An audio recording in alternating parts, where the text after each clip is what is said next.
Thank you so much. Yeah, I'm Jesse Jones. I am in the Recreation Administration program. Particularly, I lead the Outdoor Adventure Leadership degree or emphasis area in that space. And this is a fun story, is really what I want to talk about, how we have come together to try to figure out how to engage our alumni in a process so that our students can really start learning what does it mean to be career ready. We'll talk a little bit here. To tell you about this picture, I got to do a study abroad this year to Croatia. We spent 8 days backpacking, like literally backpacking through Croatia. We had 19 ticks. That's how deep we were into the backcountry of Croatia. This was just after getting a haircut from that, and the guy said I looked like Homer Simpson, so he gave me a mustache of the area, which I think is hilarious. And our students had a blast.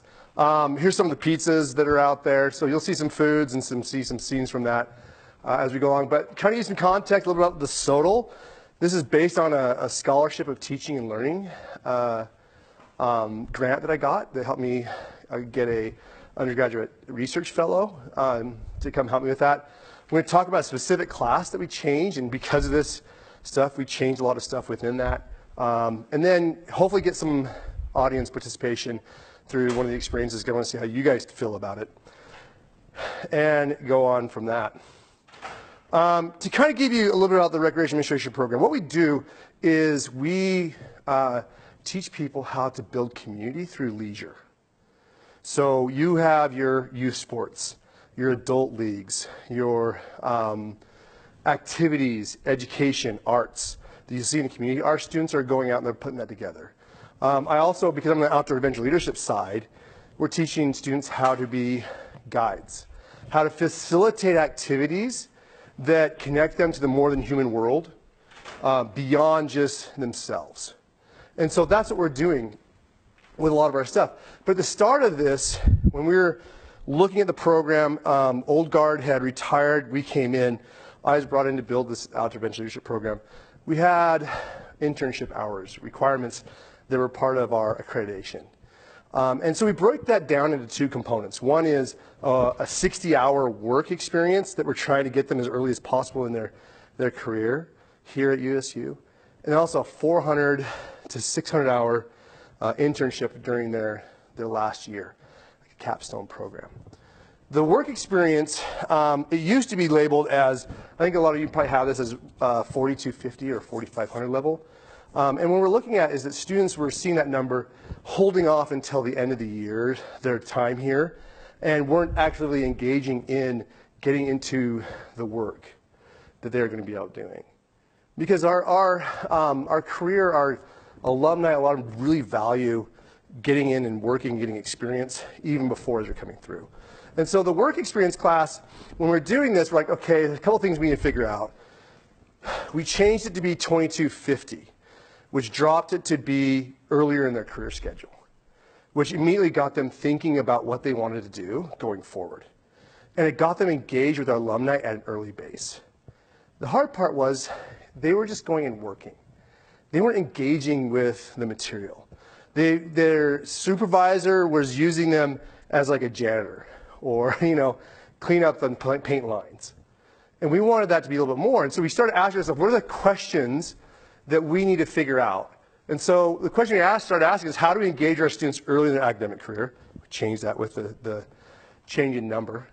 Then, how do we go beyond the grade? How do we get them to really understand what does it mean to be successful, right? And then how do we engage our alumni in this process? And so that came out. I did a couple interviews with alumni, got them engaged in our 2200 class, and it was really cool, but we need a little bit more.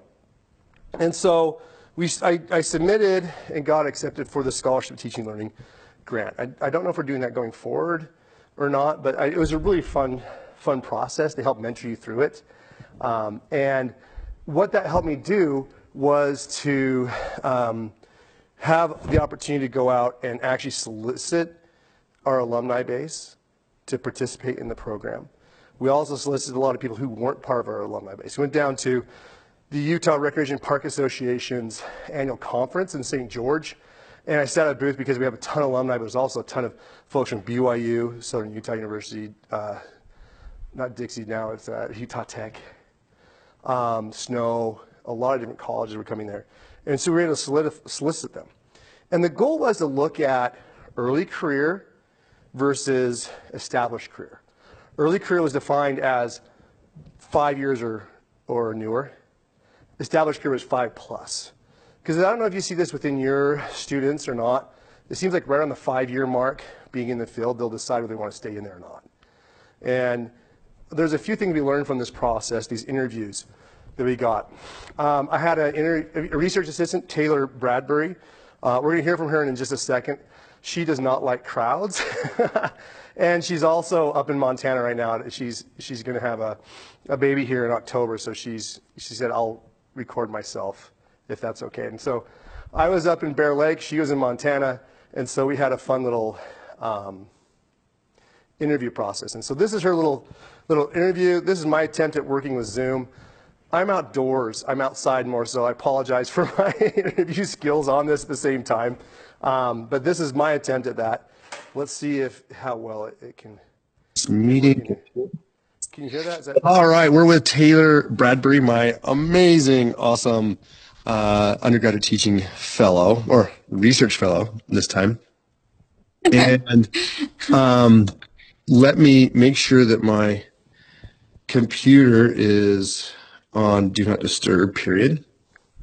And I think we will be good to go. So Taylor, tell us a little about yourself to the crowd, because I know you're not going to be at the meeting, but tell us a little bit about yourself, what your major is and all that kind of stuff. Then we'll dive into your experience with the Sonal. Yeah, absolutely. Hi, everybody. I'm Taylor Bradbury. I was the research assistant for Jesse on this project. I'm studying outdoor recreation management and administration. I'm currently, I think, a junior. It's a little hard to tell. But my future goal is to get my master's in marriage and family therapy and start a backpacking company that does premarital therapy in the woods. So this is a very great track to get there, and I'm very excited that I was able to do this. Yeah, so it was a great opportunity. We had this, and Taylor's been an awesome support. So tell us a little bit how you got involved in this research, and that will start with a few questions, like 5 questions, I think. But tell us how you got involved. So I was taking RAM 2250, which was the work experience class. And I already had a job. And so Jesse was like, hey, I need a research assistant. And I've always wanted to do research, just to get that experience. Not that I'm a scientist or anything, but, I was like, absolutely. I would love to do that. Hold on just a second. I really wanted to dive deeper into... Yeah, what? real life. So just so everyone knows, I'm actually in Bear Lake State Park, and we have a little bit of lag sometimes. So apologize about that. So yeah, so tell us a little bit. So you're into research, and you're like, let's do this. Yeah, so I was just very excited. I just really wanted to dive deeper into the material that we were learning about, and this was a great opportunity to do that. So tell us a little bit about your role. Like, what did you have to do? So my role was to contact all of the outdoor recreation professionals. Like community parks and rec folks, like a bunch of different folks. Yes. Like, I think there was 30 or 40 folks that I reached out to through email, and to schedule interviews with them. And then once those interviews were scheduled, I conducted the interviews and transcribed them as well. At our fancy little recording studio, which was it was a cool experience. Yes, it was. So I interviewed them and kind of got to know them, which was super awesome, made some great connections. And then after all of the interviews, I evaluated and gathered all the information into their different categories and really just deep dived into what they were saying and what the common factors were. Mm-hmm. And so going off that, what do you think surprised you the most? What did you find, like, what was it like you learned, I guess? I think what surprised me the most was how much learning they did on the job. So they learned so many skills in school, but different factors such as budgeting and learning to work with people in a working environment was so much on the job training. And so people weren't expected to come to a new job knowing everything. And I think that's such a misconception these days of I need to know everything before I need to go into this job and be perfect at it. That was not the case. And they really made that clear of you're going to learn on the job and it's okay.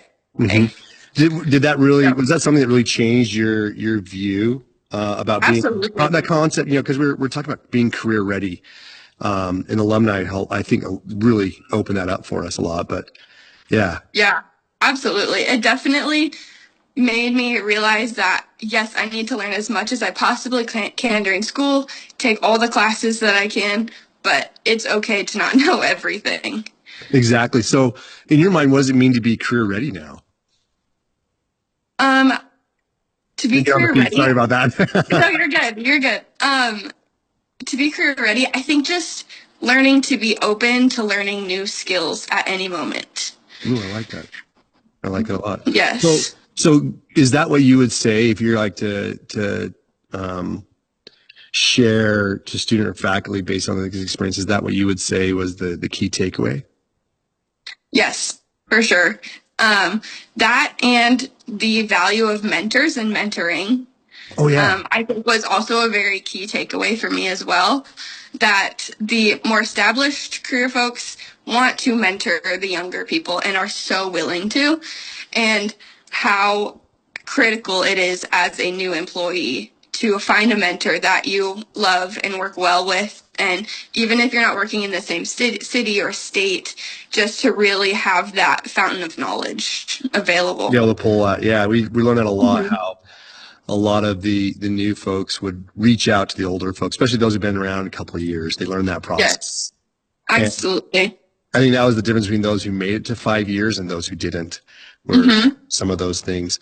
So I think concluding your experience, that kind of stuff, what would you like to leave us with? Every student should do research if they can.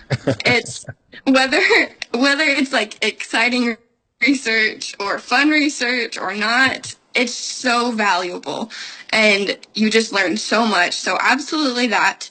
And then also, just like I said before, it's okay to not know everything. And it's okay to be put in a learning position once you're out of school. That's so awesome. Sure. Yes. Well, Taylor, thank you for giving us a few minutes of your time. I know you're up in Montana. I'm in Bear Lake. Yep. Our offices are always amazing. Absolutely. I go forward trying to figure out how to turn off the Zoom at that point and stuff like that. But you can hear from her that passion, just being able to expose. Before this, she did not want to do anything. She didn't want to reach out to people. And from this, it's like opened up this whole world that she's been able to expose to. And we're trying to actively think about how we can use what she's learned from this as part of everything. But here, like, this is our quick, rough breakdown that we did last spring. What was learned? We have early career, we have our established. The early career exploration, happenstance, relationship building. You can hear that from her, that mentorship, that part and pieces to it. Navigating ambiguity. A lot of our students get thrown in. They'll be given a portfolio of events to run and said, hey, good luck. And they have to figure out how to budget. They have to figure out how to program that event, how to do safety, how to work with local police, sheriff, firefighters, that kind of stuff, EMS. They've never had that, and we try to give that to them, but we're like, okay, we need to up this a little bit more, give them more exposure to this as they go through. Then the established career, it's kind of interesting.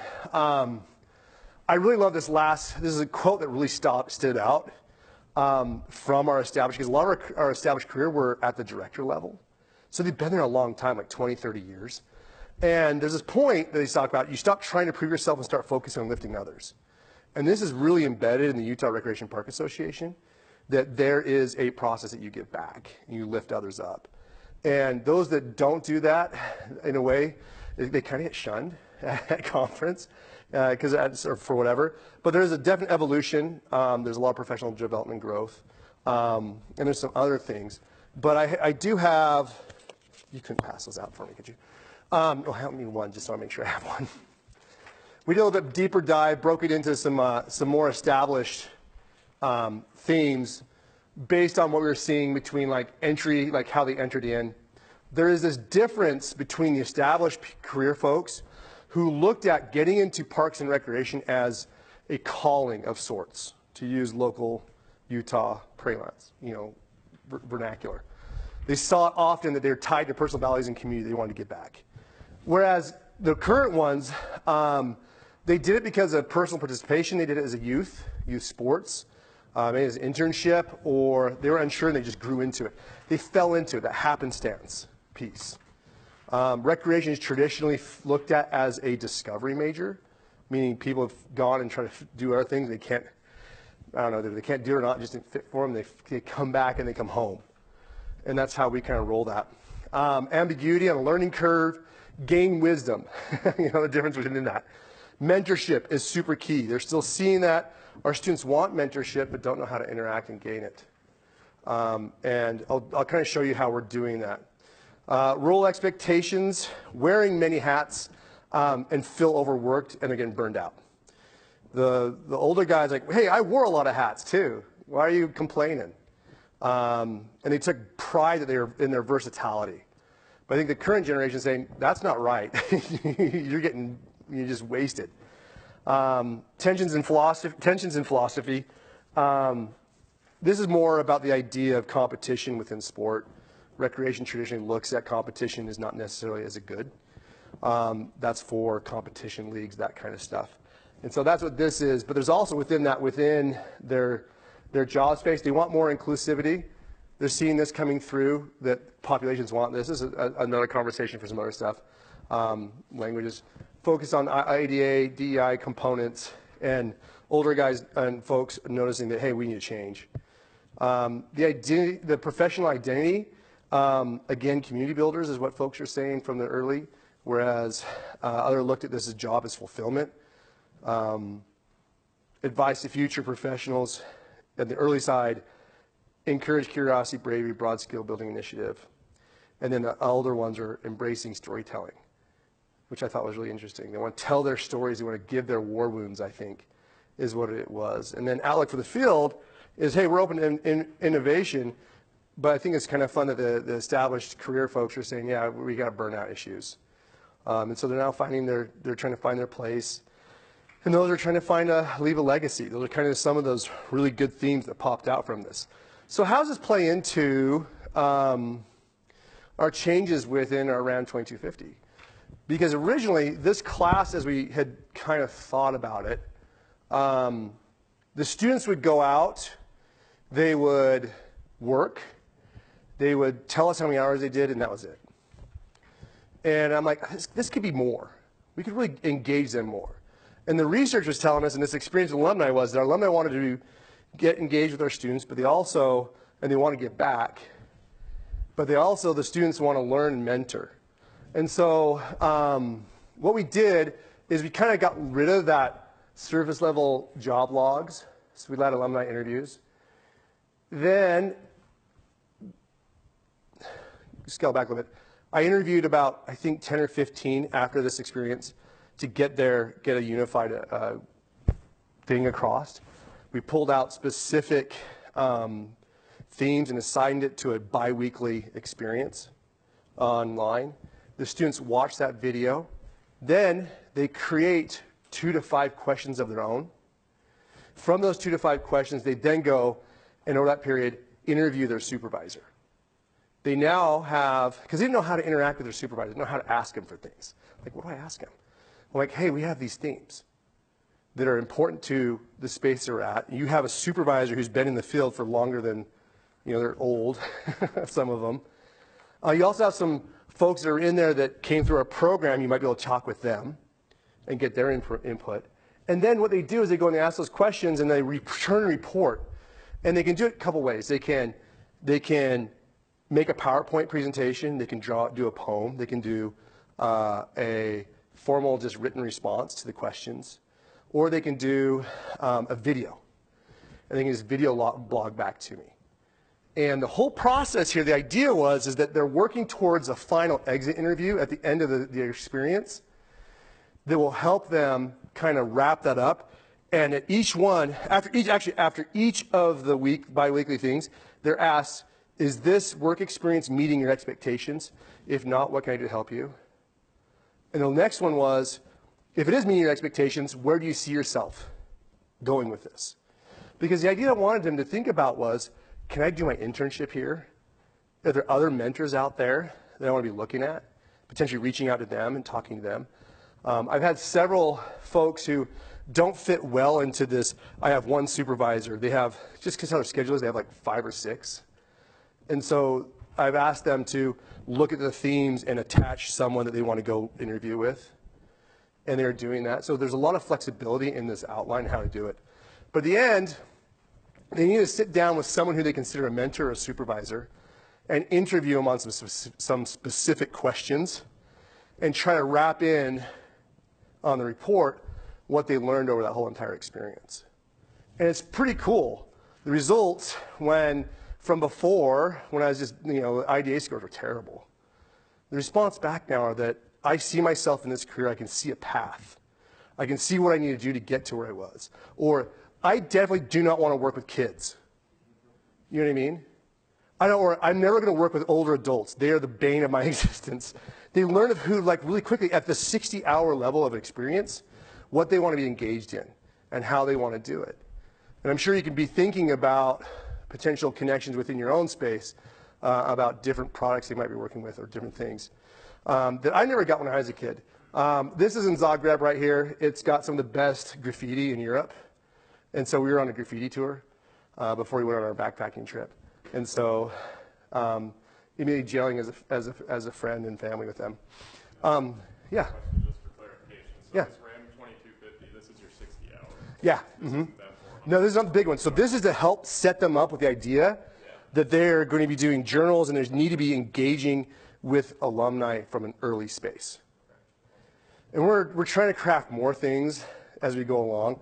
We're learning from other places and what they do. It's just, money is an issue with that. We have alumni coming in and out of our classes all day long. They come in and share their experiences, and they're usually about a specific topic. But this one's great because they're in the actual workspace, working with that supervisor and other people and getting mentorship. And learning that process so that when they are out of university, that they're understanding, hey, you're going to get mentored, hopefully from a supervisor, not go find someone, and that you can ask questions. And here's some of the questions that some of your other people are thinking about this career. Here's what the early folks are thinking about. I'm left-handed, so you get the bad grades. You guys are getting the good grade. I don't know if you noticed that or not within that. So what I'm going to do is, while I'm pulling this up, I want you guys to get into pairs. Choose one of you to be the student, the other to be the supervisor, and we're going to watch a clip from one of the alumni interviews. And then I want you to come up, while you're the student, come up with a couple questions you would want to ask your supervisor. Does that make sense? So go ahead and find someone. It might be, you can do it in threes, but I've got to pull up Canvas real quick. So it's going to take me a second to kind of get this up.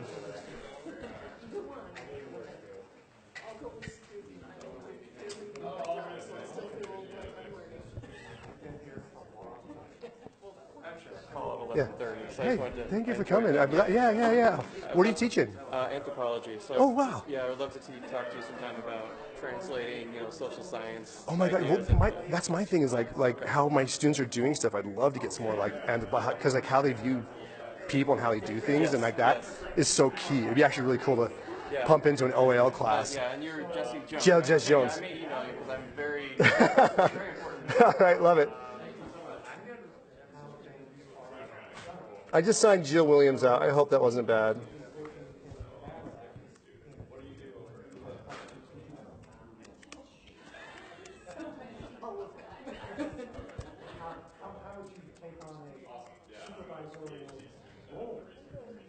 Yeah, there's going to be a lot of role playing right now. I'm making a lot of assumptions.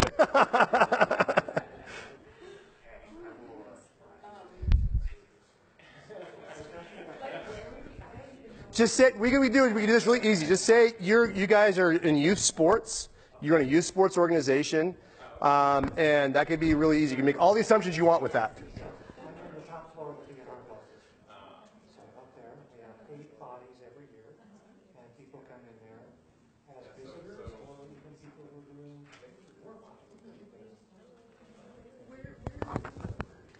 All right, so just so you kind of have an idea of how this works, there's about 8 modules or so, and you can see how each one of these is broken down. It kind of gives you the thought. This is like, what is a RAM professional, functions within departments, workplace culture, which is, Chris Haramoto really wants to redo that one because he thought it was a bad one. Issues RAM helps to solve, disengaged employees. So this is where I was kind of going to go into with you guys. So this is what they come in, they look at this tells you the objectives, then they have the assignment they have to watch. Now, the assignments are super, super straightforward. I've written them out so there's 3 parts to each journal that I'm hoping that they kind of engage with. One is the alumni interview reflection. This is where they build the 3 questions. Then they talk about the work reflection. So hopefully what they're going to do is from that experience, they're going to be talking in their reflection about what happened at work based on who's engaged, who's not. And I tell them, don't do this as a neener or like to tell on people, but I want you to notice. And I want you to change the language on this, I think a lot, to be more like invitations, not like, do this, thou shalt. And so I'm going to be working on that here. And then their work accountability hours. And then I give them a rubric right here that we kind of work with, just so that for those who are really rubric oriented and need the point structure, honestly, most of them go well beyond because they have stories to tell. And they spill tea the whole entire time. I'm like, I don't know if I want you working with this group anymore. Or, oh my gosh, yes, let's get you to work with these people even more. So this is kind of the journal assignment. And so these are a little bit older videos, but like they're super helpful. Quinn Spack. I'm going to pop forward. It is awesome getting to work with different personalities. I think that's a big benefit in our career field. So we'll start off, you talk about working with different personalities and how often do we run into those different personalities. So, just so you have this, he works in this video. He's actually now down in Clearfield as one of their mid-level managers, no longer a coordinator. This is one of his early ones, so it's like his first year or 2 out. And he's one of our alumni. And Quinn is awesome. So I'll pop this open a little bit. We'll listen to about 5 minutes or so, and then we'll see you guys try this interview thing out, and then come up with some people who are super outgoing, super energetic, love the field, are passionate about it. I'm more of a middle ground player where I can go up to that high energy if I need to, but I also can go down and relate more to the shy kids. So I'm more of that middle ground, and I've worked with some who are a little less engaged and just try to twiddle their thumbs until the 40 hours is up. So I've seen quite a bit of variety, and it's fun working with the different personalities, because even those people who aren't as engaged can still relate to the customers and the participants in a different way when they're willing to open up and relate. So for sure, high energy, low energy, it's just fun seeing different personalities there and seeing how to get engaged, whether it's your strong suit is getting out there, or if you're a little more reserved, still getting yourself out there in a way that pulls in some of those shy kids and can help those kids participate in some programming. So what are some of the kind of like the, skills or experiences? So if someone wants to get into this field, they really want to show they're engaged as an engaged employee, what are some of those hallmarks you're looking for? I think understanding what's important to you is, like, if you can internalize that, that helps you to relate that to other people, right? Empathy, I think, is really important in being engaged, because if you're working in recreation, you're trying to provide those opportunities for other people to have an enjoyable experience.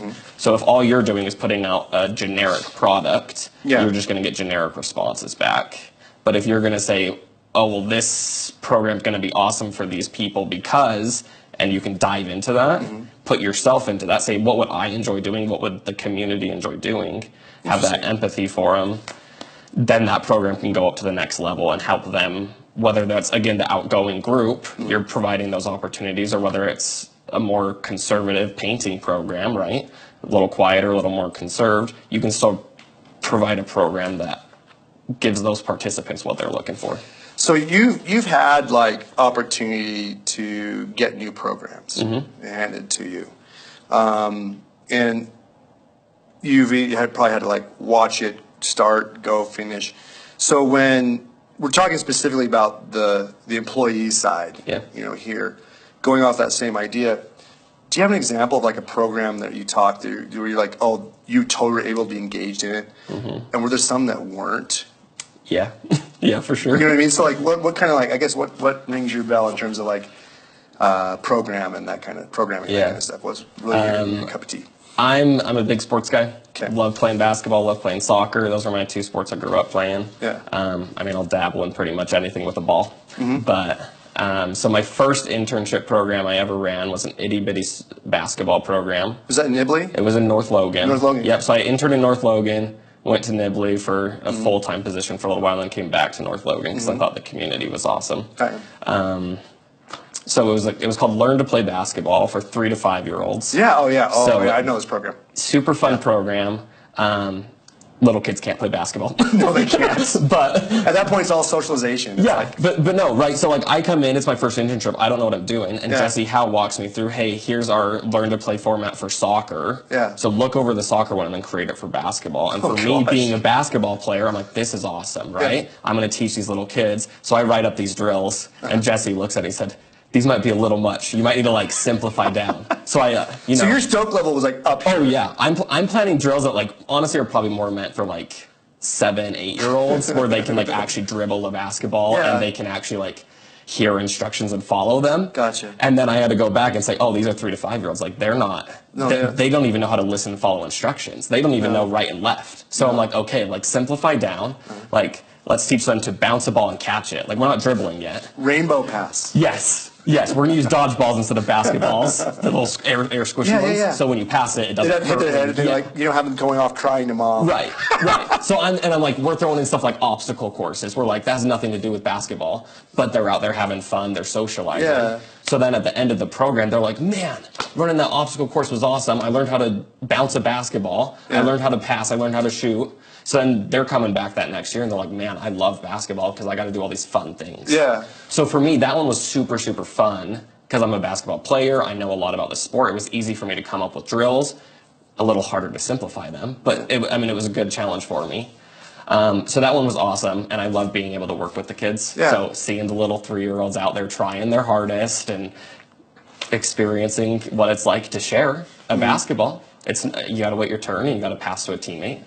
That was super fun for me. Loved that one. Very easy for me to get engaged and see the happiness of the kids. Yeah. It was my first experience training coaches and helping coaches. So that was a little different. The volunteer sphere. The volunteer sphere is quite different. But again, if you can just help the coaches see like, hey, what's most important to your kids right now?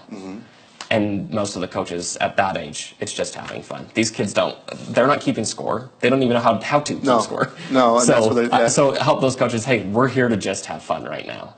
So that one was, again, a little bit easier for me to work with those parents, work with those coaches, work with those kids. I had a blast doing it. Very easy to get engaged. And then I got a full-time job in Nibley. Yeah. And they asked me to help run a parade. Oh gosh, this is outside of your sphere. And I'm like, I'm a sports guy. Like, I've never ran an event before. So now let me figure out how to run a parade. Like, how did that go for you? It went okay. What parade was it? Was it the? It was the Nibley Heritage Days parade. Ooh, that's the big for one. 2021. It got canceled in 2020 because of the COVID. COVID. So 2021, I helped run the Nibley City Heritage Days parade. Week-long celebration. This is just a short clip. You can see the breadth of things that they're dealing with and they're working with. So as the student, come up with a question or something you'd want to ask your supervisor, just so you can play along with this role play real quick, and see what kind of engagement you can actually elicit. See what comes through this little role play experience. We'll do about 5 minutes. Is that cool? Go for it.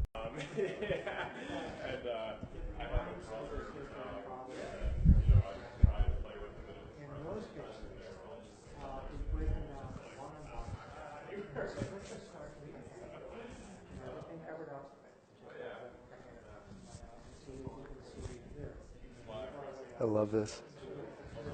Like, there's good combos going on right now. I don't want to stop this. All right, we're in a little bit of a time constraint here. So tell me, this interaction between, I know this is like made up, this interaction between student and alumni or supervisor based on something like this, did they really talk a lot about the sport, or did they go to other places besides just sport? I think it was a little bit of like, talking somewhat about sport, but almost more like society in the context of sport. Yeah, especially the community probably you're in, you could see that you get depth into and hear from your supervisor what the community is wanting. Because they need to be keyed in on the community aspects. If they're not, like Quinn was saying, it'll run flat, and you won't have a next level engagement. You won't have a next level project. I think a big part of that is those durable skills, the soft skills that used to. Yeah. The communicator that Yeah. see a problem is like, okay, that didn't work. To adjust that. Yeah, and our students today are afraid to go and talk. At least, I don't know if I'm talking about mine. It might be yours. But they're afraid to talk. But if they have something, it's kind of like when I do debriefs in camp world, when I'm around campfire, for some reason campfire brings out everything because people can talk about everything because they're looking at the campfire, not looking at themselves. Or if you have a talking stick, you're handing it around the circle, they can talk because they have this or they make something. This is in that same vein of a debrief within and giving our students the tools to learn how to communicate with their supervisors or those kind of things. That's what started coming out with this. That they were talking more and they started getting more information because they're talking about, hey, tell me about engagement. Well, do you have any stories to tell me about, like, like what it was like when you growing up or something like that, So a quick question then, reference this whole experience that you had. What is alumni, what are they actually looking for in a student? So that's what this right here, these themes, this is what they came out with. Yeah. They're looking for students who have flexibility. They're willing to be adaptable. They're looking for students who are moldable, who want to come up and learn, who are actively engaged in this type of career process. They want students who want to learn and grow. They want students who eventually want to become mentors themselves. And, yeah, so they're looking for post 5 years. Now, that's like around here, a lot of our public partner agencies get the benefit of being next to a university that helps them, students to come in, and they take a lot of our best students. And so their programs, if you go around the state, are pretty insanely good for the money that they have. Now, if you go down to something like Provo or down to the Salt Lake County programs, sure, they have a lot more money, can do a lot of really cool stuff. But the level of connection to community, it can be not as much. They really get that. But this is what they're looking for, and that's what we're telling our students. And through the work experience, they're engaging in the themes that our alumni are looking for at the very beginning, which then permeates into their classroom experience, and they can pull from it. We have some guys doing some amazing work in events right now with like color. I don't know if you've seen the color runs, and that kind of stuff. Our students are putting those on. And because of this stuff, they go out and do that through the summer, and they're coming back and they're telling us about their experiences. And the discussion at our higher level classes are insane. They're so much better. But those students you can tell who are not engaging, you can tell pretty quickly. And we're trying to figure that out through these work experiences and giving them opportunities to give them kind of like prompts, invitations to go and do. And so if you need to, I do have, this is Split, amazing location if you're looking to go to Croatia. Amazing gelato. I don't know if you like that delicacy, but also if you have a chance to do a traditional Balkan barbecue, amazing. This is the outline for the journals if you want those. And you have my stuff there. The big thing with the SOTA that we learned again is those entry into profession comments. How people are, the learning curve, what they learned, their role expectations going forward, and they're succeeding. We have a lot more students. Out of all the universities, our students are the ones that are primarily at the coordinator up to director level throughout the state. You'll have a Utah State alum in pretty much every city right now, which is, we brag about that pretty hard and stuff like that. Final takeaways. How are you guys going to use this potentially in your space? Where can you use alumni? That kind of thing. What do you think? I have a question. Yeah. In this class and these opportunities, do you have like a list for the students to choose from? Like here. No, so yeah. So no. Oh, like in terms of their work experiences? Yeah, we got to work on that. We're still building those lists. Most of the students, they have interest and they have connections. A lot of us have connections, so we're helping place them. A lot of our alumni, because we have so many, like, hey, I need someone to work for me. Do you have someone to do this? I'm like, hey, yeah, I have this perfect student. We'll connect him in. We're still a small. When I got here, I think we were about 10 students. We're now up to about 75. And so we're quickly getting space. A lot of people work here in the university, like in events or planning or over at the football and sport. They're working at the ski resorts.